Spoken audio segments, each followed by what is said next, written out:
Today, the Senate is debating how much war power the president should have. The war powers resolution would require President Trump to get congressional approval before taking any further military action in Iran. It was sparked by the president's decision to kill Iranian Commander Qasem Soleimani in early January.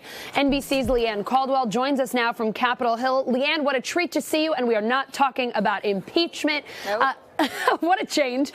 This bill was sponsored by Democrat Tim Kaine. Does it have bipartisan support? It does, Allison. Actually, the Senate just voted moments ago on a procedural vote of what they call a motion to proceed. It's mandatory here in the Senate before they actually take the final vote. And it gained the support of 8 Republicans. That's actually more than we anticipated. But if those 8 Republicans continue and support this and vote on final passage tomorrow, this will be a bipartisan bill.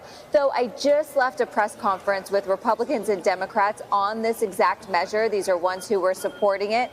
And Senator Mike Lee of Utah especially, he spoke and made it very clear that this is not a criticism or an attempt to rein in the president on his foreign policy. In fact, just trying to regain some of the power that Congress has in war-making authority. So while there are Republicans who did support this, Allison, they are very careful to say that they are not criticizing this president.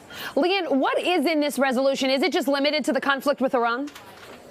It is, and as you mentioned in your lead, it came about after the killing of Soleimani, and the reason is because there was 2 authorizations for war passed in 2001 and 2002, so many years ago now, that have been used as a justification by President Bush, President Obama, and now President Trump to engage in military action overseas. So what Congress is trying to do is they're trying to put guardrails around that to ensure that the president just doesn't go into war without asking Congress's permission.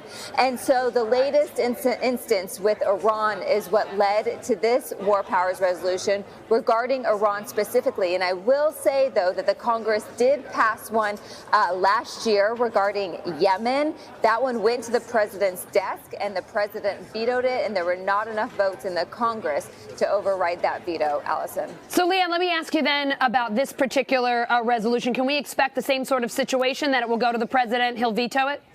Yeah, same situation. And we asked lawmakers, why are you doing this anyway when it's not going to go anywhere? The president's going to veto it. The House passed it a few weeks ago. The Senate's doing it now. And they say because it is a message, it's a shot across the bow, and it's a message to our allies and to people overseas and to the president that he can't act recklessly, that he has to engage Congress, even though he has vetoed this specifically, that it's just a sign to him to say, talk to us first before you make any specific actions, because Congress is watching and paying attention, Allison. Leanne, also this week, Senate Majority Leader Mitch McConnell expected to confirm some new judges. What can you tell us about that? Well, McConnell always says the Senate is in the personnel business, and that means confirming judges. And this is Majority Leader McConnell's biggest priority. It's just a continuation of what we've seen over the past months. And actually a couple of years since the president took office in 2017, since he was inaugurated. Judges are very good for the Republican base.